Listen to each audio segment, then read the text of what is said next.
the missing Apple Classic Music app, and the My PhotoStream shutdown. This is Mac Voices. This edition of Mac Voices is brought to you by the MacVoices Slack, available to all patrons of Mac Voices. Sign up today at patreon.com/MacVoices. Welcome to Mac Voices. This is the talk of the Apple community, and I'm Chuck Joyner. Folks, a quick note about this particular Mac Voices live session. A few minutes before our scheduled showtime, my recording iMac decided to crash, and I was unable to revive it, so I was forced to implement some drastic measures to get any kind of mic and camera online for the show, because we didn't want to let the live viewers down. What I learned later is that the Fusion drive on my iMac completely died. It was completely dead, could not be resurrected. So consider this a warning for those of you with an aging iMac. There was absolutely no warning, no indication that anything had happened. I did some recording in the afternoon with it with no problem, but at showtime it was dead and has stayed dead. So if you have an aging iMac, you may want to just take a good hard look at making sure you have your backups. That means, though, that the audio you're going to see, and eventually when I get the video online, is going to be very much substandard, and I apologize for that. But it's only my audio. Everybody else sounds great. So please enjoy the show and just bear with me for this little problem. It won't happen again unless the next Fusion drive crashes. Let's go back and let the panel do the talking. Welcome to Mac Voices. This is the talk of the Apple community, and I'm Chuck Joyner. I didn't even do a countdown that time, so I actually got the intro in, which is kind of nice. As you can see, things look a little bit different tonight. As fate would have it, of course, right before the show, I had a computer crash, and nothing else was set up to record the way I want to, so I apologize. My audio isn't quite what it should be. That'll be just something I'll do what I can with in post. But we definitely want to do a show for the folks that show up live in our chat room, which we always appreciate. This is Tuesday, although it's way past 8 p.m. Eastern, 5 p.m. Pacific as we start because of the issues. But anyway, you get the idea. We'd love to have you join us in the chat room at youtube.com/MacVoicesTV, where things are usually a lot more under control, but not tonight. So we have a few topics. We have a bunch of friends and panelists. So we're just going to go around the room, we'll let them introduce themselves, and then we're going to take off. In his usual location, I don't even know how it happened tonight because of the way things happened, but David Ginsburg has joined us. David, good to see you. Good to hear you. Yeah, glad to be here, and it's okay. We're going to have some fun no matter what. And I was glad you were able to get up and running here tonight. So let's go enjoy it. Yeah, one of those things, cascading issues. Still don't quite know what all was happening, but anyway. Jeff Gamet has also joined us. This time, though, he's in the top right of my screen, which is kind of an unusual place for him. Jeff, it's good to have you. Just mixing it up a little bit, Chuck. Keeping the adventure in our relationship. Any relationship you're in is an adventure, Jeff. Mm-hmm. So true. So true. I know. I noted at least one panel member was nodding in agreement. I won't say who, but. Oh, it could be any of them, and it would be a total valid agreement. Yeah.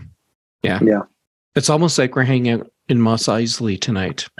You have Star Wars on the brain. Well, always. Yes. Yeah. Okay. Situation normal. Jim Ray, what do you have on the brain other than your Apple cap and your Apple headphones? Chuck, you're looking a little less animated today. Yeah. Yes. Thank you. Thank you for that astute observation. A little two-dimensional. Yeah, well, it's just been a two-dimensional kind of day.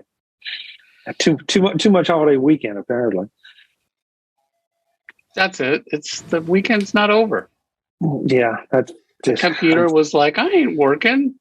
Yeah, isn't that the truth? Ben Roethig is here, right in the middle of my Hollywood squares. Ben, good to see you. Good to be here, Chuck. And everybody remember, this is Mac Voices, not Mac Faces. Yeah, very good. Very good. Oh, I see what you Nice did one. there. Nice yeah. one. I like it when these guys fill in for me. Next up, Mr. Webb Bixby, who said he was going to be late, but I was later, so he's here right on time. Webb, it's good to see you. Chuck, it's good to hear you, and it's good to be back in the city. So Yeah, that's right. You've been traveling, haven't you? I forgot. I have been. Yeah, good. Well, I'm glad you made it back. Thank you. Back. Eric Bolden is here again. This time he had a problem. He wasn't sure if he was going to be here late or have to leave early, but he's here now. So, Eric, it's good to see you. Glad to be here.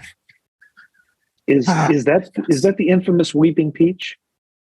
Yes, it is. And it even has little baby peaches now, although not in this picture. So I'll give it a couple of weeks, and then I'll take a follow-up picture. I will slowly age it over time. Okay. Well, it looks like the blossom is open even more this week. So Yeah. Last but absolutely not least, and I think I see I could be wrong, but I think I see a shade of maybe not shaving. Is that right? Brian Flanagan-Arthurs is growing a little facial hair? Yeah, just a little bit. Yeah. Okay. Are you going for the Ming the Merciless look or what? We'll see. It just makes me able to ponder a little bit better. Okay. I like it. Ming the Merciless. You had a perfect opportunity to drop an Andor reference, and you went Ming the Merciless. I went old school, Jeff. Are we Boy, sure howdy. this is not the Are we sure this is not the Mirror Universe version of Brian? Oh, Ooh. very plausible. Has he shown any light sensitivity? Yes. No, but he did And no ask for me to give him my agonizer. Uh-oh. That's a regular question. Right? Nothing wrong with that. Yeah. And if there It's was a Tuesday. anybody in this, Why not? yeah, and if there was anybody in this group that was going to have an agonizer, it would be Jeff Gamet. Yeah. Well, you know. I'm just going to leave it there. Guys, we often talk about the week before WWDCs being sort of boring with not a lot going on, but a number of things popped up this week. But I want to take one that's fairly fresh today, and I don't have a link for it, but it was mentioned by Ben about the Apple Classic music streaming service. So, Ben, I'll let you introduce that, and then I have a question for you. Absolutely. Let me first find a link here. Should be like up at the first web at the front page of Apple Insider or something. But the app for Apple, and here it is. The app for Apple Music Classical has launched on Android. It is still not available on iPadOS or Mac. Makes no sense. Okay. Well, yeah, everybody's shaking their heads, and I thought about this, and I did not get, with all the technical issues, I definitely didn't get a chance to look this up. But the question is: there a classical music streaming application or option for Android users? Good question. I mean, any classical music? Who cares? Well, in relation to this conversation, Jim, yeah, I agree with you otherwise, but because that's the only reason I could think of Apple doing this. I mean, I'm not sure how many people really use an iPad for their music consumption, but the Mac definitely, and Jeff, I know we've had some discussions about the lossless options and the higher quality that definitely benefit classical. But I thought, I wonder if this is a case where Apple is trying to capture a section of the market that has no solutions, or at least no really good solutions, by offering them a streaming classic option. Well, PrimePhonic was available for Android, but that's what Apple bought. So, Right. Yeah. I'm not sure if there was another Android service available. However, saying that maybe Apple needed to get this out before they could roll the app out for iPhone and Mac, to me seems kind of lame, because they can roll out the same code base for all three platforms or devices. So they claim. Right? So I don't know. I'm glad that it's available for Android, but what the hell? Well, in fact, as you mentioned, that it was available, that PrimePhonic was available for Android. So, maybe this is an evolution of that code base that they were working on, all along. Mm-hmm. It's very strange. I think someone should probably be fired. So, but to answer Chuck's question, just doing a quick Google Play search, I have classical music radio, IDA-GIO stream classical music, classical radio favorites, classical music radio, classical music, more classical music, relaxing classical music radio, WQXR, classical music radio alarm. Yeah, there's some options. They might not be good options, but they're there. Oh, it's in Google Play. I have a link. Okay, so that takes out my question of, is this just a matter of Apple, trying to strike while the iron's hot for the mobile stuff on the other side? So in that case, then I have no other comment or question. It just does. You're right. It does seem strange. That I don't think that iron was more than lukewarm anyway. Jim, you read my mind. What, Jim? Do you say that because of the options? Because of the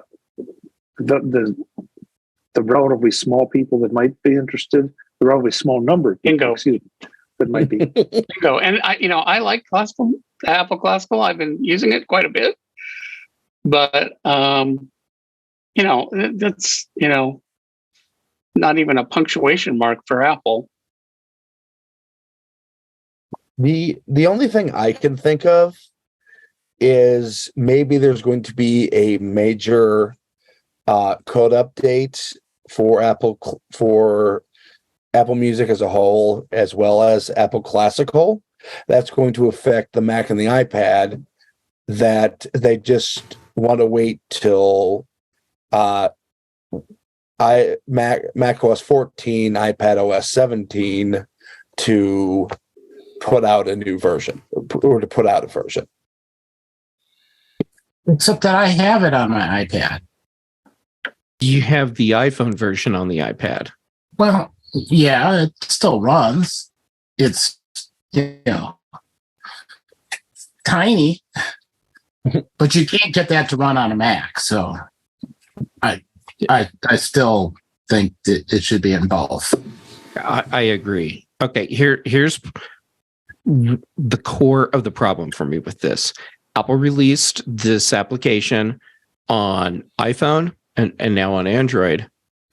The key feature in classical music on Apple Music is the audio quality, which you can't take advantage of directly from an iPhone. So sure, it's easier to find classical music, but it's horribly siloed and it's hobbled out of the box as far as audio quality goes. I mean, how many people truly walk around with an external DAC for their iPhone? Yeah. One member of this crew. Yeah, you. I feel seen. I don't know. I mean, it doesn't make a lot of sense. It doesn't feel like it makes a lot of sense. So I haven't seen any of the articles suggest a good reason for it. My hypothesis is that Apple felt very pressured to launch the service, and the best they could do was an MVP. For people that aren't into the acronyms, minimum viable product. And in this case, it was very minimal. They're like, well, we got it working enough here, and press release, roll it out, and and there you go. And now we have Apple Music Classical, and the more I think about it, the more upset I'm getting, because Apple could have really, really set a bar here, a quality bar. And instead, they gave us a dive bar. Without the good food at affordable prices. Right. There's no food truck sitting outside this bar. This edition of Mac Voices is brought to you by the MacVoices Slack, available to all patrons of Mac Voices. Sign up today at patreon.com/MacVoices. So how much of that do you think is Apple moving engineers from different teams into trying to get their new reality headset thing working? This is my best answer. Totally plausible. But then, in that case, then why would they release this now, other than the fact that just it was done, and they might as well push it out there? Yeah, and there you go. they can't.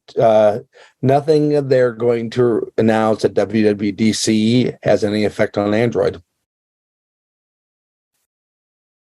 Yeah, I think they just wanted to get it out and move on.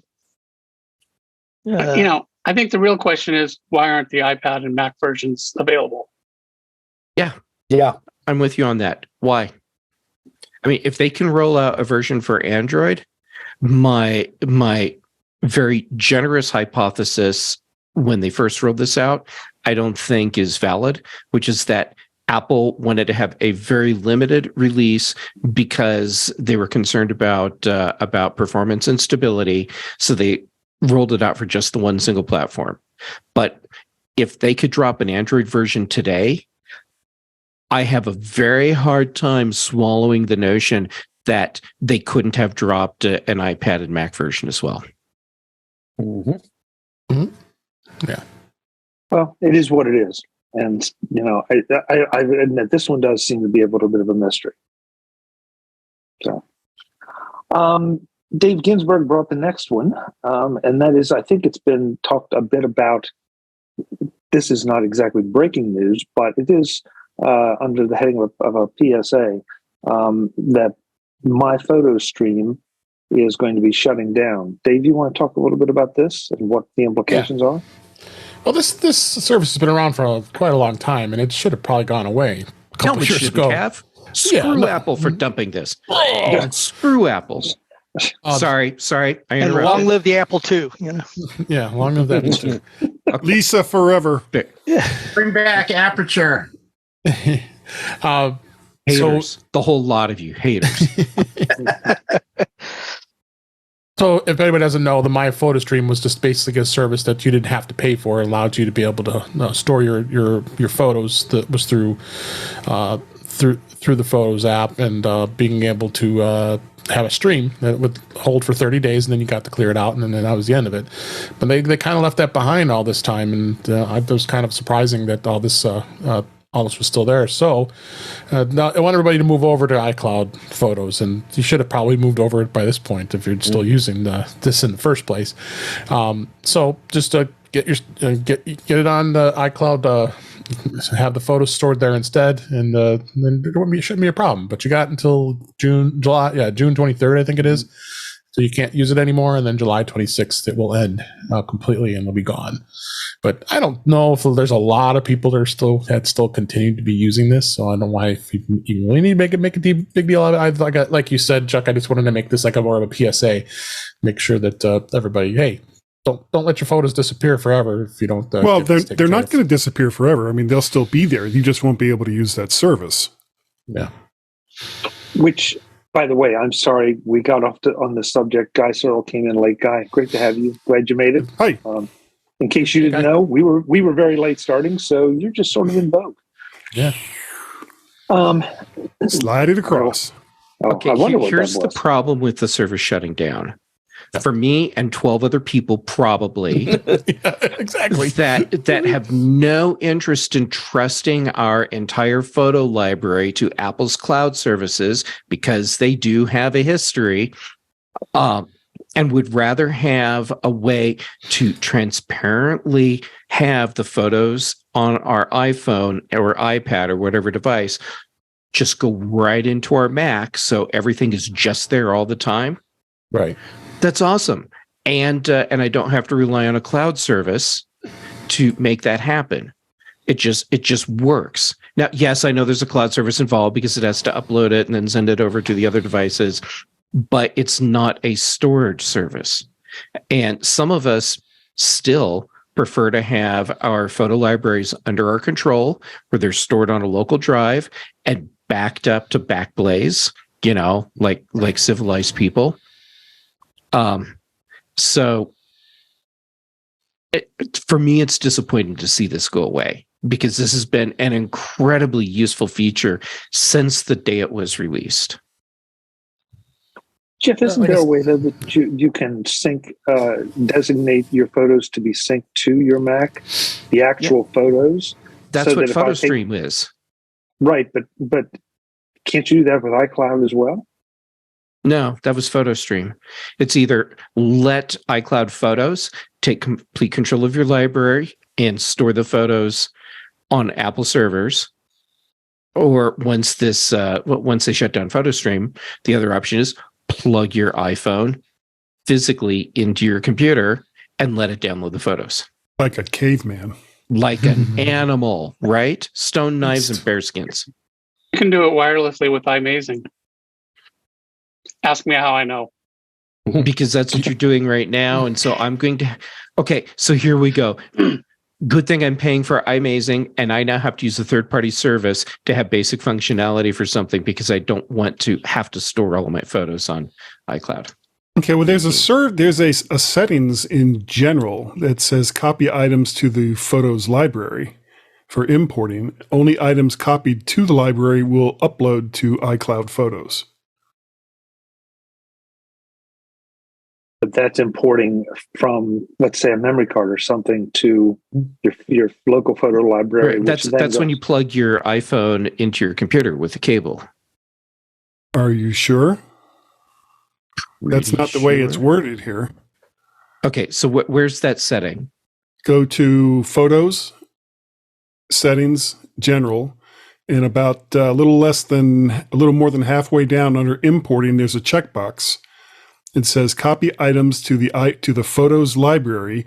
Only items copied to the library will upload to iCloud Photos.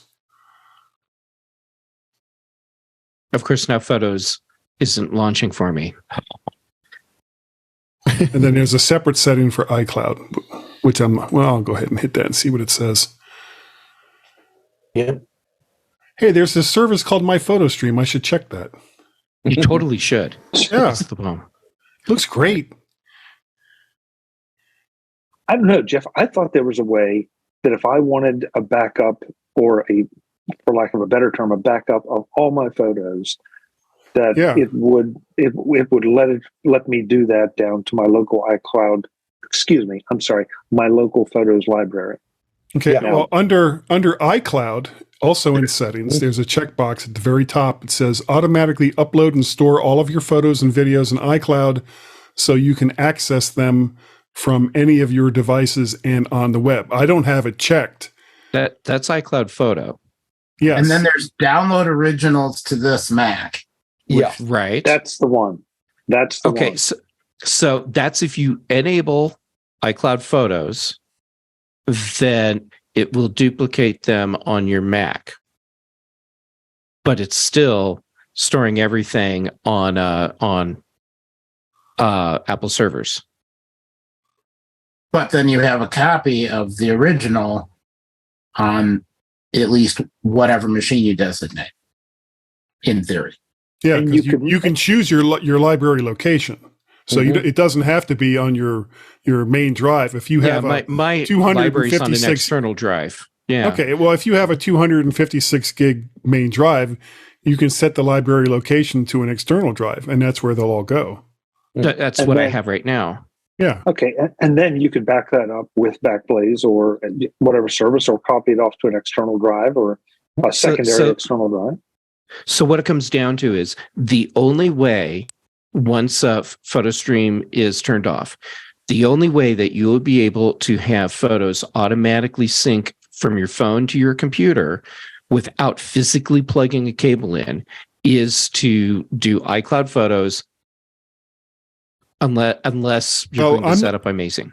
Yeah, well, I don't know. Like I said, in the general setting, it's for under importing, it says copy items to the Photos library, which to me, it doesn't say anything about having a physical connection to your phone or whatever device you're taking pictures from. Does anyone else see what I'm talking about? Yeah. Accidentally quit Photos. But if you don't have it copied to the iCloud Photo, or if you don't have it copied to the Photos library, it won't upload to iCloud Photos, which means you can't then download it on a remote machine. Well, but the point, well, yeah, but he's talking about not wanting to use iCloud Photos, wanting to keep his pictures on his local machine. So if that's the case, then if it's being imported from your phone into the computer, but not going to iCloud Photos. Yeah. Then it's just on that one machine. Okay. I do have that feature turned on, which I believe was probably on by default. Yeah, but I'm not sure if that depends on a cable connection or not. I can't answer that question, but just the way it's worded, it doesn't say anything about it being connected physically.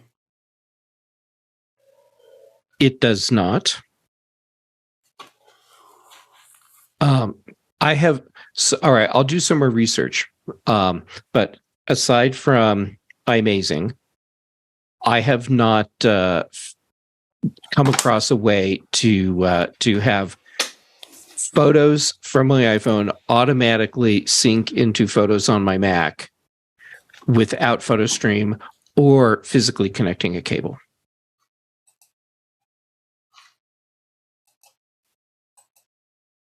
So we really took off on a tangent there, but that's because I wanted to rant. Well, that's all right. You're allowed. But at the end of the day, if you're using PhotoStream, just pay attention to it. Dave, the one thing that I wanted to make sure that we mentioned here is that, I mean, PhotoStream was not a separate service. So, and as you said, photos expired in 30 days. So unless you've been constantly pumping things in there, you're not going to lose anything because your photos are going to be in iCloud Photos or on your machine. Am I not correct about that? Oh, you're muted, Dave. You're muted. Yeah, sorry about that. This is a rough night. Yeah. No, it was a stream. You're right. That was my mistake. After 30 days, it rotates out your photos and just creates a stream. But it was in a way where it wasn't an extra cost of service. Whereas, because you were able to do it without the need of having a full out iCloud Photos set up. But now with iCloud Photos the way it is now, that it works very similarly in iCloud Photos. It's just not like this stream that is going away. Okay. So if you're out there using it, just be aware of the situation. Yes. That's important. This MacVoices Live panel is back next time to talk about some of Apple TV Plus's best shows, their successes, and maybe why we aren't as aware as we could be of all the great content out there on Apple TV Plus. That's next time on MacVoices. We'll see you then.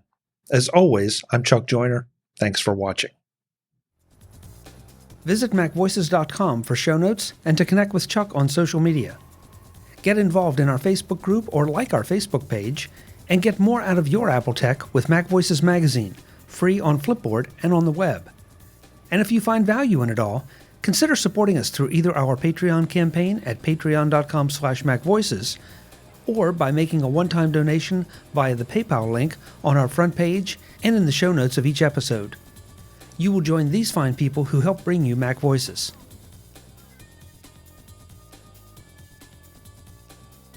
Advertising handled by Backbeat Media at backbeatmedia.com. Bandwidth provided by CacheFly at cachefly.com.